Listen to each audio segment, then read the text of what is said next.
2018년 10월 학력평가 12번 문제 보도록 하겠습니다. 자, 흥분 A와 신경 A와 B가 있고 전도에 대한 이야기다라고 얘기하고 있어요. 자, A와 B에서 흥분 전도 속도는 각각 1cm/ms, 그 다음에 2cm/ms 이렇게 얘기를 하네요. A가 1cm, B가 2cm일 겁니다. 자, 그 다음에 이제 1회 내가 자극을 동시에 A와 B에다 주고 경과한 시간이 4ms일 때 각각의 구간에 따라서 이제 측정한 막전이다. 그것을 내가 1, 2, 3, 4, 5로 표현을 했고 이것을 이제 뒤죽박죽 해놨으니까 맞춰봐라. 이렇게 얘기를 하고 있습니다. 자, 여기에서 이제 동일한 지점에 역치 이상의 자극을 주었다라고 하니까 자극을 준 지점을 찾아내고 그 다음에 이제 각각의 속력에 따라서 이제 얘네들의 위치 D1인지 D2인지 그 지점들의 위치를 맞춰주면 될 것 같아요.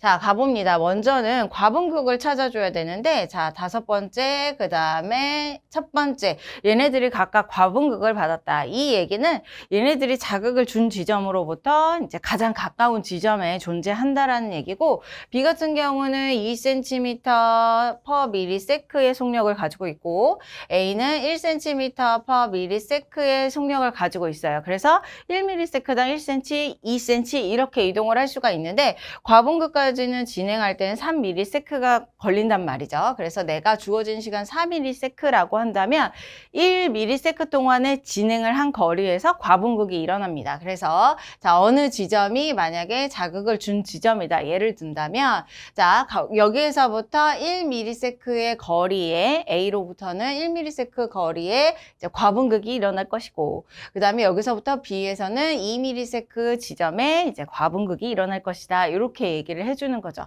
이것과 동일한 양상을 보일 수 있는 구간이 여기선 안 되겠네요. 점선이 잘 연결되어 있는 부분이 가능한 거니까 자, 여기 D4에서도 가능하지 않습니다. D4에서 A 구간에는 D5가 이제 과분극을 일으킬 수는 있겠지만 D2까지는 갈 수가 없기 때문에 B에선 D2까지 갈 수가 없기 때문에 자극된 지점이 이제 D3 지점인 것을 내가 이제 넌지시 알 수가 있는 방법이에요.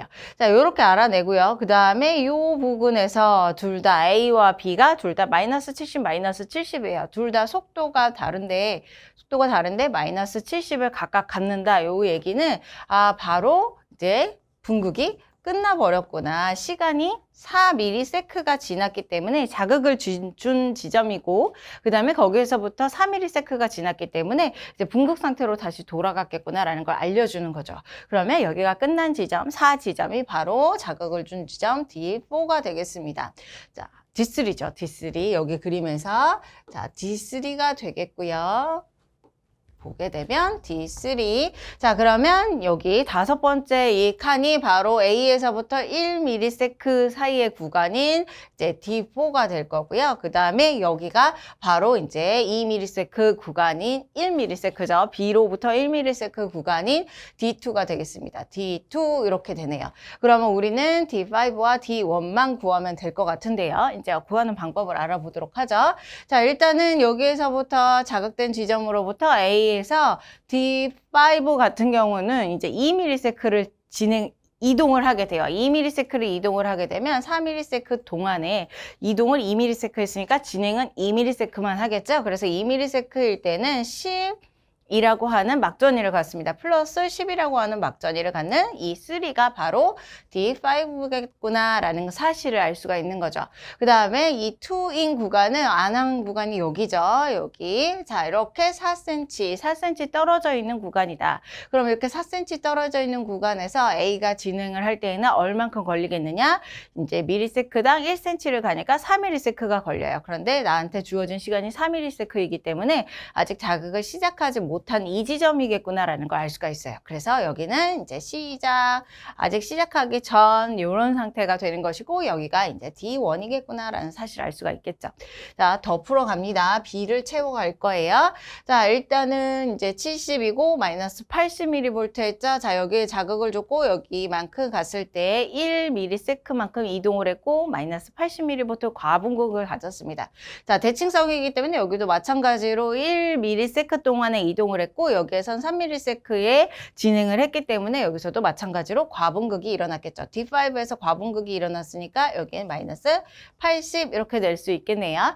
자, D1도 봅니다. D1은 1ms, 2ms만큼 가야 되겠죠. 자, 2ms 갔으면 4ms 중에서 진행할 수 있는 시간이 2ms가 남습니다. 그럼 2ms에 10mV 플러스 10mV의 막전위를 갖게 될 것이다. 그 다음에 여기 4구간에서는 여기에서부터 이렇게 가는 거니까 1cm를 가는 거니까 0.5ms 정도 걸려요. 그러면 내가 진행할 수 있는 시간이 이제 3.5ms이기 때문에 이제 뭐 마이너스 75 정도 뭐 이렇게 되겠네요. 이제 과분극을 지나서 이제 재분극 사이로 가는, 분극 사이로 가는 그 구간이겠구나라는 걸 알 수가 있겠네요. 자, 요 정도로 풀어낸 다음에 이제 문제로 가는 겁니다. 자, 갑니다. 자극을 준 지점은 D2이다가 아니라 D3이다 라고 얘기를 했죠. 자, 4ms일 때 D4에서 어디냐면 여기에요. 자, A의 막전위 값, D4에서의 A의 막전위 값은 마이너스 80mV. 그 다음에 이제 여기에서 마이너스 75 혹은 70mV 이렇게 얘기를 했죠. B의 막전위 값은. 자, 이랬을 때 이 값은 1보다 크다 그랬는데 크지가 않습니다. 이 분수의 식을 보게 되면 이제 작다라는 사실을 알 수 있어요. 자, 그 다음에 6ms일 때 지금의 상황이 바뀌었어요. 2ms를 조금 더 준 거죠. 자, 6ms일 때 D1의 구간에서 A의 막전이 그랬습니다. D1의 구간에서는 아직 시작 전이에요. 그러면 6ms가 되면 일단은 4ms 동안에 진행을 했어요. 이동을 했단 말이죠. 그러면 아직 2ms가 남기 때문에 진행을 하겠습니다. 이제 전도의 진행이 일어나면서 2ms가 일어나면 막전이가 얼만큼 될 거냐면 10mV가 되겠죠. 그래서 플러스 10mV가 될 것이다. 그러면 기억과 같으냐? 기억과 같다라고 얘기를 해주게 되네요. 그러면 우리는 기억과 니은 틀렸고요. 디귿만 정답이기 때문에 3번이 정답이 되겠습니다.